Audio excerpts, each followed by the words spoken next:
All right, guys, happy Friday. We are live again, which means, of course, so I will not be responding to you guys every second in the live chat on YouTube. But don't worry, at the end of this, when we get to comments, I will jump in and read as many super chats as I possibly can. So where to begin? It's been a crazy week. It's the reason we've been live so much. It feels like every minute there's some more explosive news. And in the wake of the Trump assassination attempt, there have been a ton of conspiracy theories. I don't like using that term, that CIA term, but they're floating around the internet regarding what actually took place.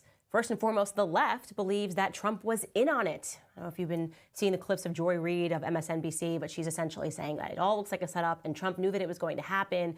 And that's why he said, fight, fight, fight.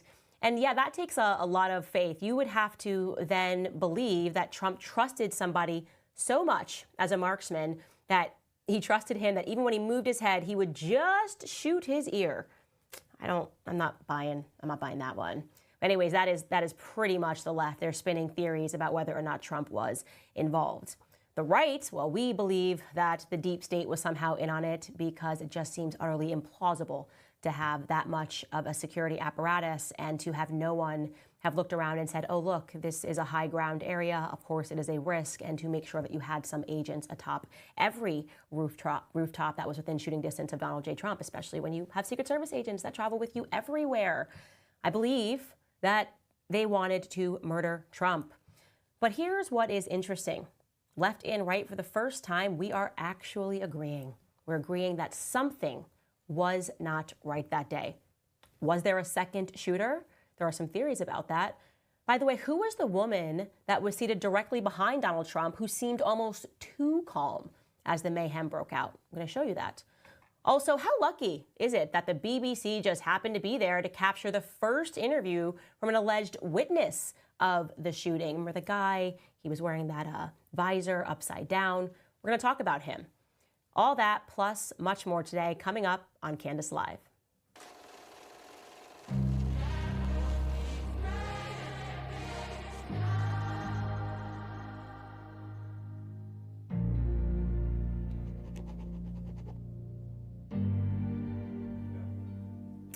All right, guys, so I think we can all agree that it was a different Donald J. Trump that emerged on the RNC stage last night. Much more subdued, much more severe, I would say. And I can only imagine what is going through his mind having survived a near assassination attempt. Tucker Carlson hit the stage before him, and here's what Tucker Carlson had to say, very briefly. When he stood up after being shot in the face, bloodied, and put his hand up, I thought at that moment, that was a transformation. This was no longer a man. Well, I think it was divine intervention. But the effect that it had on Donald Trump, he was no longer just a political party's nominee or a former president or a future president. This was the leader of a nation. Here's the reality. Donald Trump should be dead. That's the truth.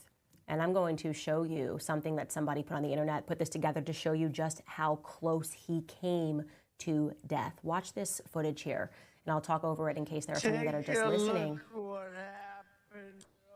Look at that. Unbelievably, you see in this recreation that he quite literally, just a millisecond we are talking, of turning his head. That is the only reason that Donald J. Trump is alive. And so, yes, Tucker Carlson is correct. He is necessarily a changed man because you cannot come out of something like that and not really pause and reflect on your life, not really pause and reflect on what are the things that actually matter. And you hear this all the time, by the way. Any individual who goes through a near-death experience, they come out of it forever changed. And, of course, we were all awaiting what would be the first remarks that Donald Trump would say as he hit that RNC stage. And here is a snippet of what he said. Take a listen. Supposed to be here tonight. Not supposed to be here. Thank you. But I'm not. And I'll tell you, I stand before you in this arena only by the grace of Almighty God. Donald Trump is talking about God in a way that you can tell he really means it. And like I said, he's much more subdued there. You can tell that he's meaning every single syllable of what he is saying, that God saved him that night, because what else could have possibly been the reason? What could have compelled him to have turned his head not a moment, not a millisecond too soon? So I often speak about how emotions tend to rupture logic. Like, none of us are immune to that, not even me. I recognize that in moments of high emotionality, we just react. We react and we do things that we wouldn't have done if we had time to think about it.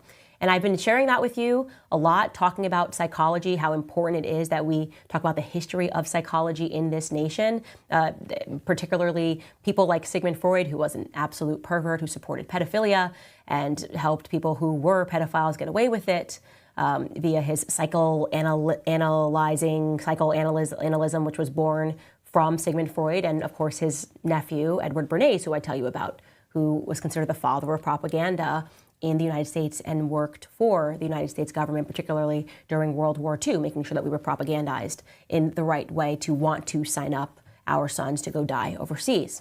Well, why am I telling you all that? Because I have learned that the United States government has been perfecting the process of how to create mass psychosis events.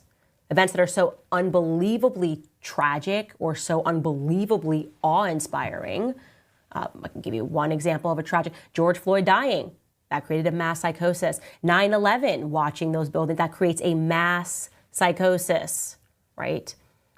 And they do these things and they show you these things and they shock your system because they want you to be crazed by emotions. And when you are at your peak of emotionality, they know that you will get into a mass formation. So what was the mass formation created after 9/11? Well, we agreed to go to war and give up all of our rights. Yep, didn't care. Take off our belts, shoes, everything. Please just keep us safe if you had the Patriot Act. BLM, you obviously saw people burning down cities just ahead of an election, radical policies passed in inner cities, demanding reparations, you name it. Things were insane. DEI boards everywhere suddenly because there had to be a DEI board. Look at George Floyd died. Of course, it's only in the retrospect that people seem to find some sense and to seek some clarity. So I thought about that. I realized that Donald Trump, like he said, was not supposed to survive that night. He was supposed to die on July 13th while all of us were watching. Okay, the news agencies wanted us to see Donald J. Trump assassinated on TV. And then what would have been our response? What would have been your response? Think about it. If he had actually been killed and you had watched that footage, there was some mass psychosis formation that was supposed to take place. And now in the retrospect, I'm thinking about that and I'm realizing that they're already kind of trying to memory hole what happened. It's sort of like the mainstream media. It's just like, okay, he's the nominee and he's going to win the election and Biden should just step down. Doesn't even matter. But hold on. We haven't even gotten any answers regarding what exactly took place that day. We're not going to memory hold this. Give us actual answers to the questions that we have. And do not even think for a moment that we will accept you calling us conspiracy theories. These are theories, yes, we're not going to be called conspiracy theorists. These are theories, yes, and we expect that it is your job to debunk them. That's what it means to be a journalist, by the way. You're supposed to debunk these theories so we know what is real and what is not just Operation Mockingbird it and tell us what we are supposed to think or tell us that we're crazy for even thinking, right? And so here are some of the theories or some of the questions that are being asked around the internet, things that have gone viral, that I at least wanted to do my best to answer or at least acknowledge that there are questions still lingering. First and foremost, there was a woman who seemed almost too calm when Trump got shot. I am sure you have seen this clip of this woman. And through some digging, there are a lot of people on the internet believe that she may or may not be an FBI agent seated directly behind Donald Trump. And as he got shot, you will see, and we're going to show you this footage, she's looking in that direction, and then you can see she's holding a sign, and then when Trump actually gets shot and everybody ducks, she barely ducks and instantly pops back up with her phone and is recording. You can see at the bottom of the clip that I'm showing you, there has been an internet ID made of a woman named Janine G. Giuseppe, who is an assistant director at the FBI office in the North. And people are going, that's her. That is her. That absolutely is the woman that I just saw. Let's actually go back and show the clip of her again in the stands so that people can can see this again of how she reacts almost too calmly. Look, she's like looking over there. People are going, is she looking at the shooter? Does she know that the shooter is about to shoot Trump? It seems like she's getting her phone ready. She kind of smirks a little bit. And then as the agents are running, she just calmly is filming. Everyone else is scared. They realize Trump is hurt, and she seems to be calmly filming. So yeah, it's a weird video. But I can tell you right now that these side-by-side comparisons, I did my due diligence, it just doesn't look like that is Janine Giuseppe, who was in fact promoted by Christopher Wray. Look at that side-by-side. You go, okay, they have some comparisons, but you can see that Janine is bigger. And also you can see that their noses are entirely different. And then we did some even further digging, and we were able to discover who in fact that woman is. And I'm not going to give her name because she is a private citizen, but I will show you a photo of who was sitting in the audience that day. And by the way, she ID'd herself because she went and put videos on TikTok regarding her presence when Trump was shot. And now you can see that that is definitively that girl. You can see that that is the woman, and that she is wearing the same ring that she has on in the footage of Trump's assassination attempt. So I can tell you, having gone through her Instagram, which is still public, that definitively that is the correct ID. It is not an FBI agent. Now, can I answer for you why it is that she remained so calm? Well, you could say she knew the shooting was going to happen, but she was looking to the right in the same way that Trump was looking to the right. Clearly, he was looking towards something to the right, and maybe she too was looking towards something towards the right. I'm just playing devil's advocate here. And you never know how people are going to react in an emergency situation. Everybody reacts differently. I know I, for certain, would not have been grabbing my phone or smirking. Maybe she didn't even process what had happened, but we should give her the opportunity to explain herself. But at least we can rest assured that she is not the agent that many people are reporting that she is. Now let's take a look at another one of these questions that are making its way around the internet. Well, there was the question mark regarding Greg Smith. Do you guys remember Greg Smith? Well, we certainly remember him because we went live that night, and almost the first bit of information that we got that led to some questions was this man who was on the BBC network being interviewed, speaking about what exactly he witnessed when he saw this lone shooter. He said that he tried to tell the Secret Service agents, he tried to inform the police. And I'll just jog your memory here with 60 seconds of Greg Smith speaking as this was going on, or on the evening that this took place. Take a listen. Someone who was here, you weren't inside the event, nope, but you were just outside. Tell us what you saw. So we had a party here all day. You can see behind us at the Brinkles Farming Greenhouse here. We had a party. And we all decided, hey, you know, when we hear Trump up there, we're going to walk up through the field, stand by the trees up there under the shade, and watch and listen to the rally, right? We couldn't see him, but we could hear him. So we walked up, and probably 5 to 7 minutes of Trump speaking. I'm estimating here, I have no idea, you know. But we noticed a guy crawling, bear crawling up the roof of the building beside us, 50 feet away from us.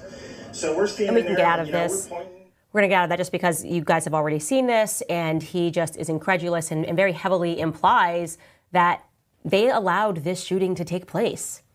People are asking, where is this guy? What are the chances that his last name is Smith? It's always a Smith, right? Someone that's hard to research. Well, he does indicate, first and foremost, he's wearing a brewery t-shirt from the rally. Looked into this. This is, in fact, a brewery that is nearby, but anybody could be wearing a costume, I suppose. He also, you hear him, identifies himself by not only giving his name, but saying, we were right here. We're at this greenhouse. This greenhouse is where we couldn't see Trump. We were listening to it, and we saw all of this taking place. I, based on my own research, believe that Greg Smith is an actual person, because when I tweeted, hey, can we follow up on Greg Smith? Where are the journalists knocking on the doors of all of his friends, asking them to confirm what it is exactly that Greg Smith says that they saw? Where is the follow-up here? What is the procedure? Is it difficult, perhaps, to get into to reach out to Greg Smith? No, it's not at all, actually. I'll tell you how easy it was. I'd sent a tweet and said I'd like to interview Greg Smith, and within 30 minutes, I had an email in my inbox from his son saying, yeah, would you like to be connected with my father? So that signals to me that no journalist, people that we are supposed to be relying on for the truth, relying on us for the perspectives that we should all be taking, the people that are shaping our minds, have made any effort to follow up with Greg Smith or his friends. Actually, guys, just 1 second, because Savannah's over here with an update. You got his number. This quickly, from morning tweets, now I have Greg Smith's number. Has any journalist done an update with Greg Smith? Because I would like to. I don't think we're going to be able to figure out the technology for us to be able to do this in this moment. Maybe when we get off of this slide, we can start a new one later on tonight and just do a quick update with Greg Smith. 15 minutes, tell us what happened, who has spoken to him, who has spoken to his friends, because I haven't seen him on any of the networks because, as I said, it seems like they just want to move on. So we now know that Greg Smith is a real person, and it does not look like any journalist has reached out to him. Moving on, you guys, and this has been a huge conspiracy on the net regarding whether or not there was a second shooter, that there was a two-shooter conspiracy. And I will show you how this conspiracy came about. It's not because people are sitting in their rooms making up things.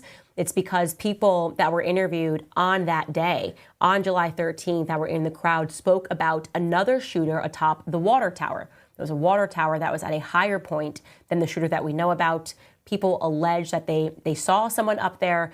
There's very grainy footage, and I could show it to you, but to be honest, it's so grainy. It's absolutely impossible to say whether or not you're seeing a shadow of an individual up there or if it's simply a shadow, period, that's just coming from the tower itself.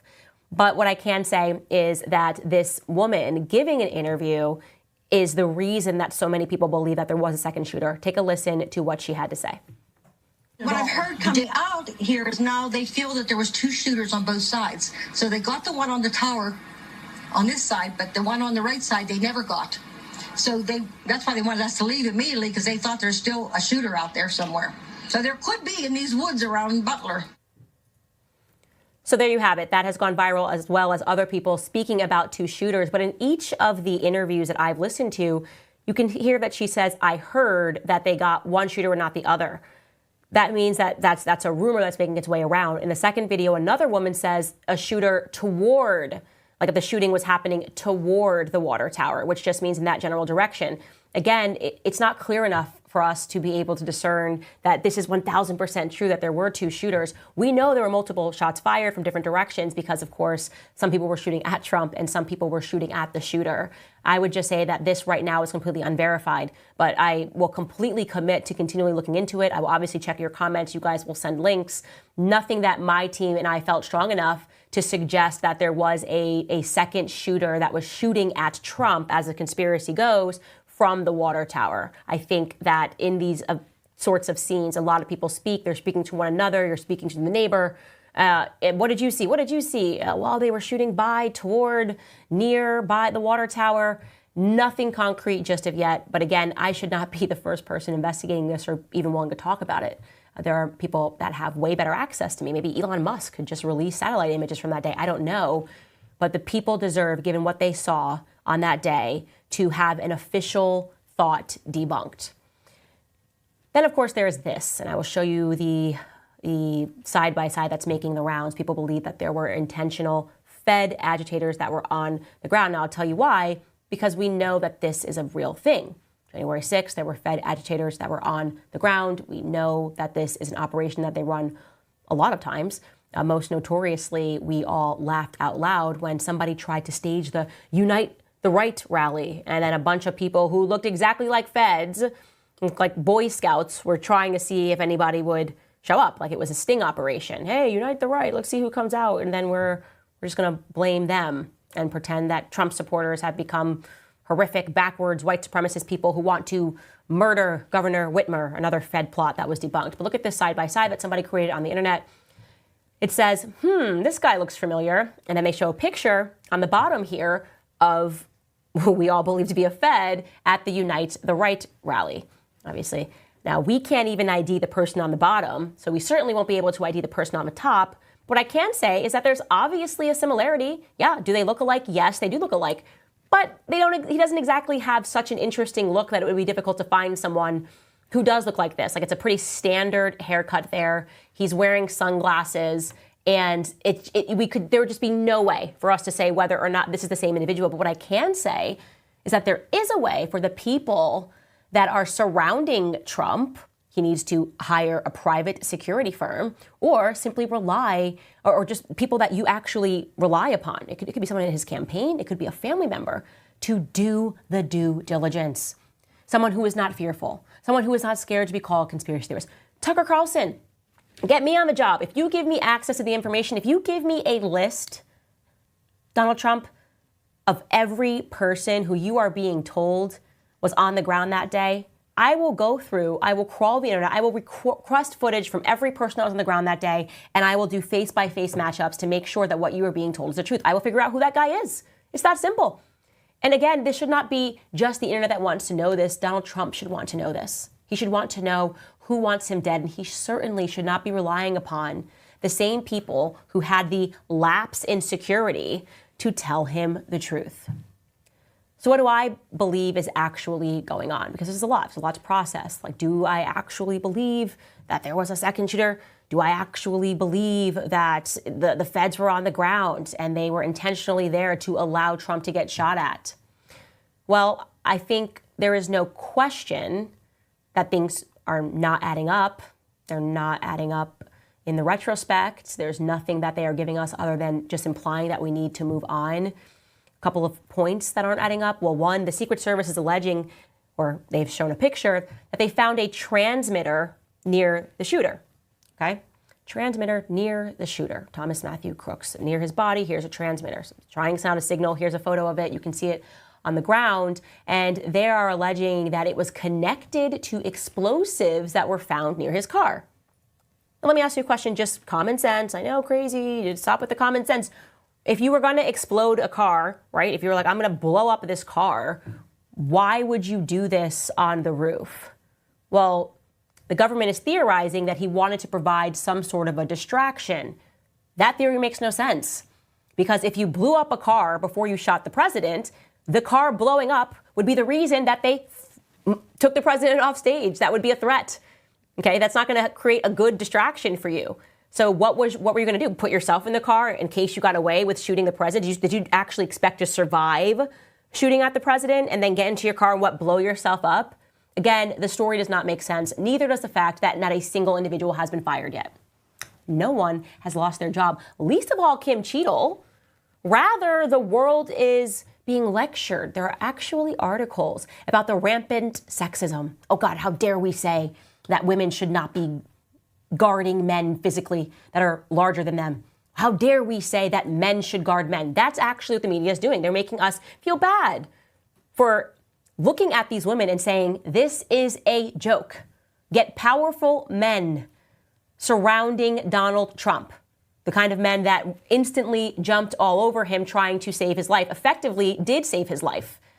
By the way, I should add here that there have been whistleblowers that have come forward, and they are now claiming to Senator Josh Hawley that the majority of the security personnel that were at the Butler, Pennsylvania rally were Homeland Security investigations agents. Essentially, they were not equipped to be providing protection to Donald Trump.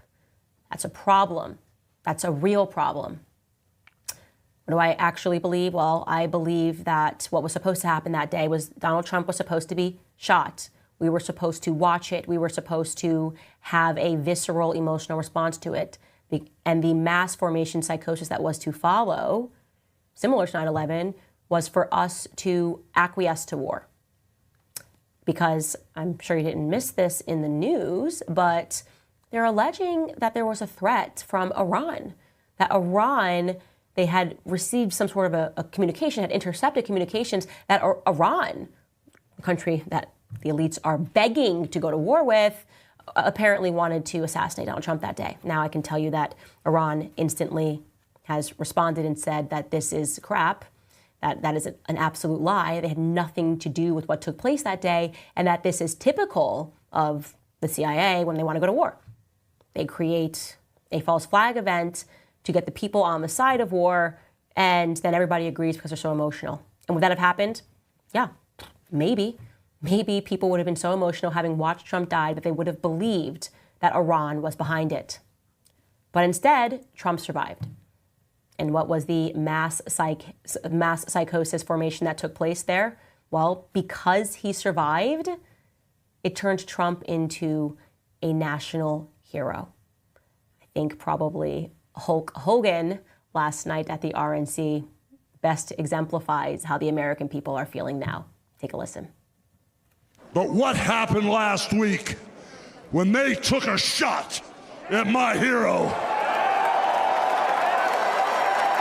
and they tried to kill the next president of the United States? Enough was enough. And I said, let Trumpomania run wild, brother. Let Trumpomania rule again. Let Trumpomania make America great again.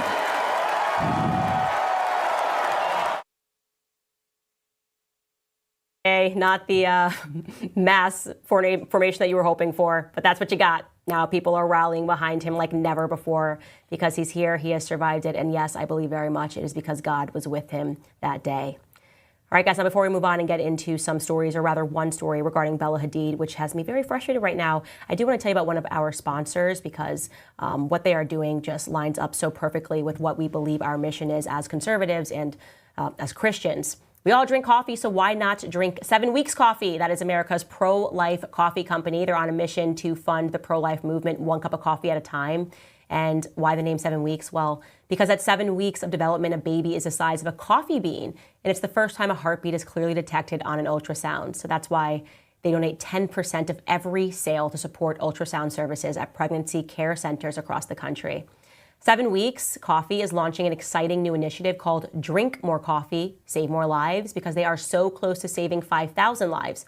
So if you commit to drinking 7 Weeks Coffee every morning, you'll be a part of funding the pro-life movement and helping save over 5,000 lives and counting. The coffee is mold-free, pesticide-free, shade-grown, low acidic, and organically farmed, and they also support our farmers by cutting out the middlemen.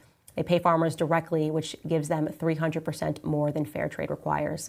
Exclusively for my listeners, when you subscribe to their coffee, you'll save 15% and get a free Drink Coffee Save Lives tote on your first order. And that's not all. Exclusively for my audience as well, if you use code Candace at checkout, you will save an additional 10% off, giving you a total of 25% savings on your first order. So go to 7weekscoffee.com and use code Candace to save up to 25% off. Again, that is 7weekscoffee.com. Use code Candace, and you will save up to 25% off.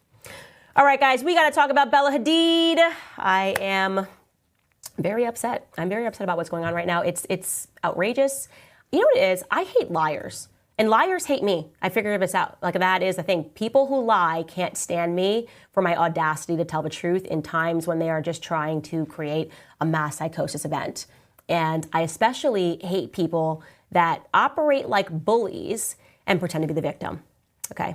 So Bella Hadid, I don't really in the modeling world. I definitely don't even like Adidas. Okay. I don't support Adidas as a company, but what is happening to her right now is an absurdity. I'm going to take you through what took place. So Israel, as in the country, has a Twitter account, a verified Twitter account, like, yes, we are the real Israel. And they tweeted this about 48 hours ago. Adidas recently launched a new campaign for their shoes to highlight the 1972 Munich Olympics. 11 Israelis were murdered by Palestinian terrorists during the Munich Olympics. Guess who the face of their campaign is? Bella Hadid, a half-Palestinian model who has a history of spreading anti-Semitism and calling for violence against Israelis and Jews. She and her father frequently promote blood libels, anti-Semitic conspiracies against Jews. Adidas, any comment? Okay, so right instantly I know that everything, virtually everything in this is going to be a lie. You can tell by the language in there because they're not actually saying Adidas has said anything explicitly in the campaign or Bella did anything in the campaign explicitly. And they're just pretending that the campaign highlighted the Olympics. Doesn't make any sense. And then they use their favorite terms, blood libels, anti-Semitic conspiracy theories. And I instantly knew that something was wrong with this because I know the story of Bella Hadid's family and how they came to the United States. And it's such an appalling story that the reason why they have been targeting her since October 7th is because just sharing the story, if you have like a modicum of a soul, a modicum, not even the full soul, just like a modicum of a soul, you will go, oh my gosh, that is horrific and I'm sorry, okay? So Bella Hadid shared, and this is a fact, and you can look this up. They have documents. Nobody is debunking that this took place with her family. Way back in 1946, there was a boat of refugees, of Jewish refugees that were coming from Germany following the war, and they were actually refused port in New York. They were refused port in Cuba, and then they arrived at Palestine. And they were carrying a sign. There are images of this in history of them carrying a sign basically saying to the Palestinians, like, the Germans destroyed our dreams, please don't destroy our hopes. And because there were Christians and there were Muslims who felt so horrifically about what took place during World War II, they opened their literal homes to these people. Like, I'm not saying, like, yeah, you can stay here and build a home for you, as in these people said, you can move into our homes. So Bella Hadid's grandmother, her paternal grandmother, her name, and it's escaping me right now, I think it is Zaire. Her grandmother, essentially Zara, I think her name is. Her grandmother was one of these people that opened their homes, and she allowed two families, because I had to fact check this after I did a video on TikTok yesterday, to move into their home in Safad, okay? They allowed this family to live in their home for 2 years. At the time, Bella Hadid's grandmother had 4 children, okay? 3 children, and she was pregnant with one. And when she was due to give birth to her son, she decided to go stay with her parents so that she could deliver the baby, be around her mother. And when her baby was 9 days old, she returned to her house where her friends and the refugees that had been staying with her for years, people that she never felt threatened by, who she felt, again, genuinely needed that help that they were giving to her, had locked her out of the home. Locked her out of the home.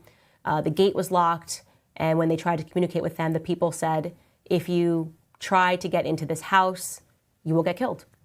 This is a takeover. Your home is now our home. They were instantly made refugees on that day. This is a true story. You can look this up yourself. It's unimaginable. It's unimaginable to me that this took place. It completely, I guess, I don't even know what I thought happened. I had assumed when people give us the explanation that, listen, this is what happens in wars, lines get redrawn. Okay, all of that is true. What was is not. I had assumed that they were given money for their property. I mean, the idea that a war could take place, could you imagine, like the Afghanistan war? We lose it, we did. But if I'm saying if we were warring with the Taliban here on American soil, and then afterwards they just were like, get out of your house. I know your family has lived here for thousands of years, which is the case for Bella Hadid's family. They have a very long history in Palestine. Actually, she is related to royalty. They've been around that long in that area, living in Palestine. You just can't even imagine that scenario. Okay, so let's just start there. Imagine that scenario. You have your 9-day-old baby in your hand. You go to your house where you have opened up the refugees, and they say, get out or you're going to get shot. The end. Anyways, they became refugees. They went to Syria, first the refugees in Syria. And as the story goes, at some point, they made their way to America because her grandfather got a job in America. And from there, they became successful again. Her father, Mohammed, became a real estate mogul. And obviously, his daughters became models. They're actually half Dutch, half Palestinian. So when October 7th took place, I saw this because I remember feeling so emotional for everyone that was impacted. Gal Gadot was sharing stories. She grew up in Israel. Of course, as an Israeli, she's going to have stories. How can you deny her what's happened to her in her history and where she grew up and what she calls home? Bella Hadid was on the other side of that as a Palestinian, sharing the story of what happened to her family. And for whatever reason, only one of these individuals then began being consistently attacked by the mainstream media, and that was Bella Hadid, with all of the typical things that are called anti-Semitic, conspiracy theorists, blood libel. The idea that a family could survive that, build something of their own, and then be punished for sharing what they survived, it's monstrous. But that's it. There's a target on her back now. They want her to lose everything because there is a living memory of what happened to her father. Her father, by the way, was the baby that was in the arms of her grandmother. He is vocal about what happened to his family, as any person would be had they had survived in or grew up in a refugee camp or had those sorts of things happen to them. And for that, they want her punished. So what is the actual truth? Did Adidas decide to commemorate, as the publications were sharing, because they text all of these Zionist journalists, the same ones that attack me and take me out of context, try to pretend that I'm calling for the death of people, because I will stand up to bullies, and I do not like bullies, and I will forever be a person that is not fearful to tell the truth, okay? Because a piece of your soul dies when you lie, but also a piece of your soul dies when you remain silent and you watch people tell horrific lies. And this is a horrific lie they're telling about Bella Hadid. Make no mistake, it's horrific. They are targeting her while pretending they're the victims. So what actually happened with Adidas? Were they trying to commemorate Israelis dying in 1979? Of course not. So I'm going to take you guys through, because maybe you're not a quote-unquote sneakerhead. It's what they call people who love sneakers and follow sneaker culture. There is an entire culture around sneakers. Adidas, very long time ago, decided that they were going to go back through their old catalog of shoes and find ways to reinvent them so that they could resell them or make them popular again in modern times. So I'll give you an example of some shoes. They did the Gazelle years ago. That was one of the shoes that they said first hit the scene, a red version of it in 1965. They showcased the shoe's early design elements, and it became the go-to training shoe back in the mid-1960s. And it was used as a prop in countless 1960s and 1970s apparel photo shoots. They have re-released that shoe as a vintage shoe. They also re-released the Adidas Campus shoe, another athletic shoe that was created by them and was released in the 1970s. They were first released as basketball shoes before switching to lifestyle shoes. Then there came the Samba. The Samba was actually designed, by the way, in 1949 to enable football players to train on icy, hard ground. So obviously the story of Adidas begins in Germany. It is a German company, and they were designing these shoes for athletes, and now they are bringing back all of these vintage shoes. So 2 years ago, they made the decision to bring back a version of the Samba called the Samba 72. They're calling it the Samba SL 72, right? I think it stands for Samba Lightweight 72 because that was the year that they introduced that shoe just in time for the Munich Summer Olympics. So this is just a historical factoid about this shoe. Now, why did they decide to re-release it 2 years ago before Bella was in the campaign? Because 2 years ago, it was the shoe's 50th anniversary.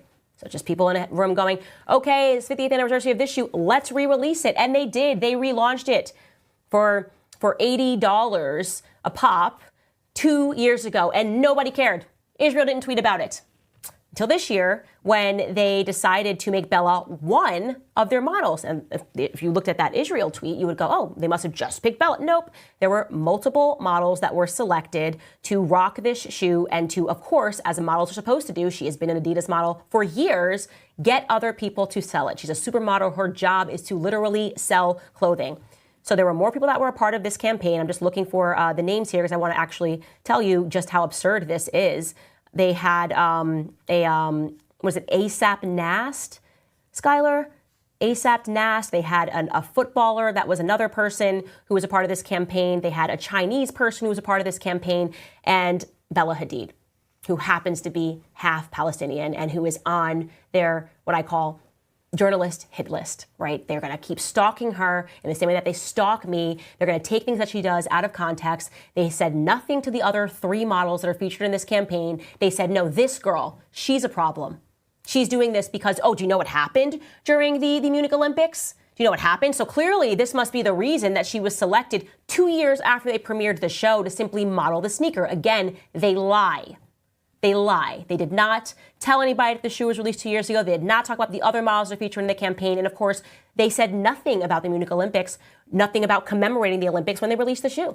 They are harassing Bella Hadid. They want her canceled because she's half Palestinian and she's not quiet about it, which is sick and it is disturbing. And you should be angry about this. You should be angry that this is allowed in America. You should be angry that our tax dollars are going to this country so they can harass models that are wearing sneakers. It's an insult. And I'm not going to shut about it. I don't care about your publications. You've said it all. I literally don't care. You just can't get it through your thick skulls that I do not care. I don't like liars, and you're lying about Bella Hadid and the Adidas campaign. And despite their lies, because there was so much pressure created from the corporate narrative, Israel tweeted, so everyone better fall in line, Adidas actually has now dropped her from the campaign.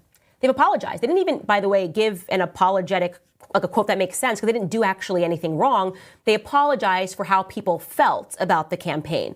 They said, this is the quote they gave, "We are conscious that connections have been made to tragic historical events, though these are completely unintentional, and we apologize for any upset or distress caused. As a result, we are revising the remainder of the campaign." This means kicking out Bella Hadid just because she's Palestinian, okay? Just because she's half Palestinian. "We believe in sport as a unifying force around the world and will continue our efforts to champion diversity and equality in everything that we do. Feckless corporations." Let somebody try that with one of my employees or somebody that's working for me. You try to tell me a lie and think that because you have a bunch of journalists, a bunch of feckless, dishonest journalists who sit there and mean tweet, okay, that I'm going to fire them or pull them apart from a campaign because you've invented something like a psychopath in your own head that this campaign had nothing to do with, and you're intentionally removing it from its context entirely to make it seem like this was done purposely because you hate her because of her ethnicity. You call her anti-Semitic. She is Semitic. She's Palestinian, okay? So I am just so sick of it. The comments, "Oh, Candace, what's happening to you?" Miss me with it, okay? Literally, I'm built different. I just cannot stand people like this. It was dishonest. And Bella Hadid, I don't know why you would want to work with people like this. Genuinely, I know you've been a model for a very long time, but it would kill my soul. Kill my soul. I couldn't do it. To work every day in an industry of people who will get on their knees. By the way, she's going to have to pay taxes to Israel, right? I mean, she's based in California. For a country that you are giving tax dollars to that is using their official Twitter to harass you. I couldn't do it, not given what your family has lived through. I'm glad it wasn't my grandma or granddad, because everyone knows how I feel about my grandma and granddad, and this would just be, not something that you would want to happen. Nobody messes with my granddad or my grandma. May they rest in peace. Let me just say that right now. Anyways, you guys, let me get into this ad before I start going off, because I'm just thinking about if something happened to my grandma or granddad, and I'm about to go off. I'm about to mean tweet at Israel. Let's talk about American financing instead. You work hard to support yourself and your family, but it may seem as though you're taking a step back every month instead of moving forward because the bills seem like they're higher than they've ever been. What you bring in every month, you have to swipe that credit card to cover the difference, and the debt continually adds up. But if you own a home, my friends at American Financing can help you break free from that cycle. American Financing is saving people just like you an average of $854 a month. Think about what you could do with an extra $800 every single month and not having to worry about those minimum monthly payments. And even better, it costs nothing to find out how much you can save. All it takes is a quick call to American Financing, and if you start today, you'll be able to delay 2 mortgage payments. Call American Financing today and start your journey towards being credit card debt-free. Call 800-795-1210. That's 800-795-1210, or you can visit americanfinancing.net/Owens. Wow, I thought that was going to calm me down, but I'm still fired up about grandma and granddad. Let's just jump into some of your comments. Because this is just, not my granddad. Okay, I am jumping into some of these super chats. Do I go to live chat, top chat? Here we go. I know, Skylar, you taught me how to do this before, but thank you very much. Okay. Dark Brandon writes, "Have you seen the cartoons I have made of you?" I have not, so I will look that up. We have Menacing Hammer, who is writing Donald Trump for president. I totally agree with that. Illustrious Visions writes, "I have to be honest, I'd never believed women should ever be a president of the country, and after watching your content, I changed my mind. Candace 2028. Thank you so much. I would be a good president. I actually tend to agree with you that I don't believe that a lot of women are suited for that job because of emotionality. But I think that I've just endured so much emotionally publicly that I think I would be the best fit of all of the women." Talkative Ape writes, "Yesterday I realized 2 of my 3 cats are definitely anti-Semitic." Wow, I'm really sorry to hear that. Did you talk to them? I used to talk to my cat. That's very upsetting, and you should do something about that, obviously. This person, Alva Rexone, writes, "Bread and circus. AJ got sued for saying they use actors and put on shows." Oh, Alex Jones. They do, though. I guess you're referring to the Newtown shooting, right? And yes, Alex Jones got very sued for the stuff that he said, wondering whether or not they are using actors. I don't think the guy is an actor. I'm just saying, but it's weird that people haven't gone out and had him on the show, which we will definitely get him on the show. Maybe I'll even do a surprise live later today. Meg writes, "Curiously, Trump commended his Secret Service. Does he not know what we are all thinking?" I just think we need to give him time, because to process that, I think he just needs a little bit of time to process what happened to him, I guess is the only way that I can say it. Johnny writes, "Do you think Trump will drain the swamp if he wins?" Listen, I sure hope so. I sure hope so.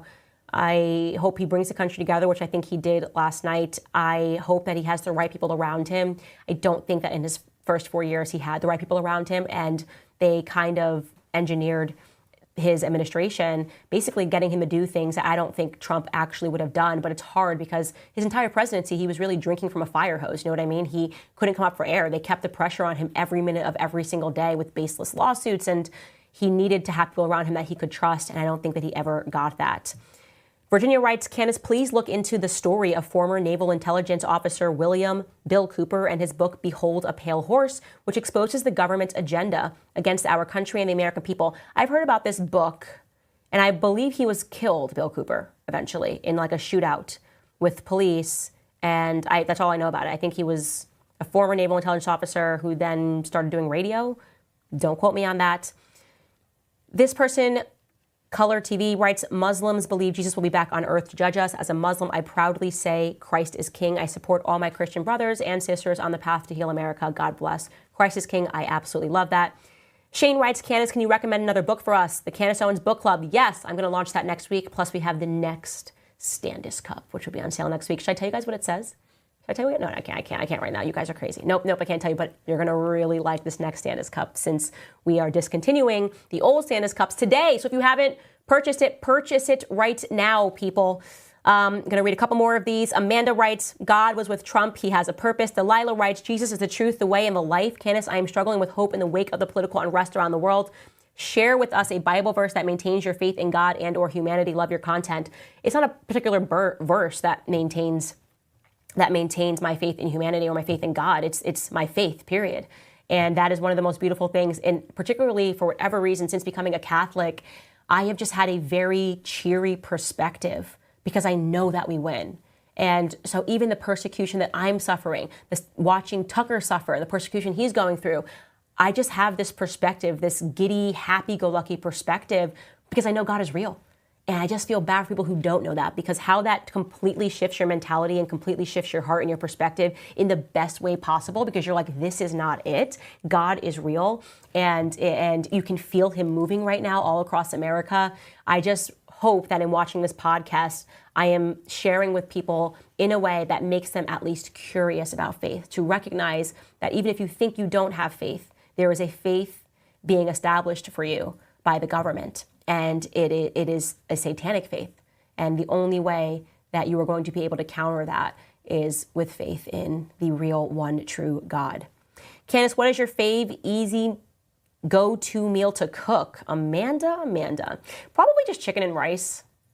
Like that's good. And a vegetable is quick. That's the quickest go-to. Like if you just don't even want to think about dinner, that is the quickest go-to always for everyone.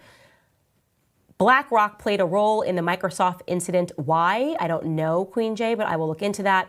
And last couple of ones, Chase writes, Candace, can you please come speak at LU again? Yes, invite me, Chase. Chelsea Dominguez writes, Candace, please watch Out of Shadows by Mike Smith. They keep taking it off of YouTube, but you can still find it on IMDb. When you Google it, definitely something you would be interested in. I have a very long list of stuff that I need to read, and it just keeps getting longer and longer, because the more that I recognize that everything around us is a lie, then the more I go pursuing truth. And the only way that you can actually get to truth is by finding all these old books they don't want you to read, because they just want you to think that whatever they produce is the truth. And it's sort of a never-ending present with no substance and no history. One of the big reasons I went back to the Catholic Church, because I realized that they were the ones holding the candle, and that a lot of the things that we think about the Catholic Church, we were led to think that about the Catholic Church, in the same way that we were led to believe things about Trump. Initially, it is my perspective, which I know in my heart to be true. We were initially led to believe those things about the Catholic Church because it has always been a war against the forming of a one holy apostolic church. It is a war on Christianity. They do not want Christians unified, and the best way to make sure Christians never were unified was to establish a lot of different faiths amongst the Christian community. And I hope that that gets fixed in the future. Don't at me talking about, I'm going right to a live chat because I know how you guys do. Okay, you didn't say anything bad. All right. By the way, guys, Monday, fun day. I'm going to be doing the hot sauce challenge. Yes, you guys know what I'm talking about.